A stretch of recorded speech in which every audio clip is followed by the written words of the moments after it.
এইটুকু অংশের মান যদি 32 হয়ে থাকে আমাদের কাছে এক্স এর মান কত তা জানতে চেয়েছে। তো এটা করার জন্য আমরা একটা কনসেপ্ট আগে একটু শিখি। ধরো a into two the power m আছে আর এইখানে v two the power m আছে। আমরা কিন্তু চাইলে কি লিখতে পারি a v whole to the power m, ঠিক আছে। আবার যদি a to the power m by a to the power এ না নিয়ে অন্য কিছু নেই c to the power m এরকম কিছু দেওয়া আছে, পাওয়ার কিন্তু এখানেও m এইখানেও m, তাইলে আমি কি লিখতে পারি a by c whole to the power m। তাহলে বোঝা গেল পাওয়ার যদি সেম সেম থাকে আমি একত্রে হোল টু দি পাওয়ার ধরে লিখতে পারি। তো এই কনসেপ্টটা আমরা একটু এইখানে ইউজ করি। দেখো এখানে 4 এর উপরও পাওয়ার x, 5 এর উপরও পাওয়ার x, 10 এর উপরও পাওয়ার কত x।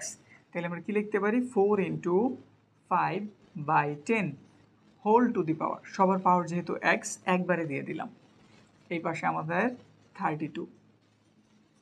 এখানে একটু কাটাকাটি করতে পারি, তো কাটাকাটি করি। 5 দিয়ে 10 এর কাটলে 2 বার যায়, আর 2 দিয়ে যদি আমরা 4 এর কাটি তাও কয়বার যায় 2 বার। তাহলে কি রইল 2 আর উপরে পাওয়ার x। আমরা যদি 32 এর একটু ভাঙাই, 2 দিয়ে দিলাম এটা হইলো আমাদের 16, 2 দিয়ে দিলাম হইলো 8, 2 দিয়ে দিলাম হইলো 4, 2 দিয়ে দিলাম হইলো 2। তাহলে কয়টা 2 পাওয়া গেল? একটা, দুইটা, তিনটা, চারটা, পাঁচটা, মানে 32 যেই কথা 2 টু দি পাওয়ার 5 একই কথা।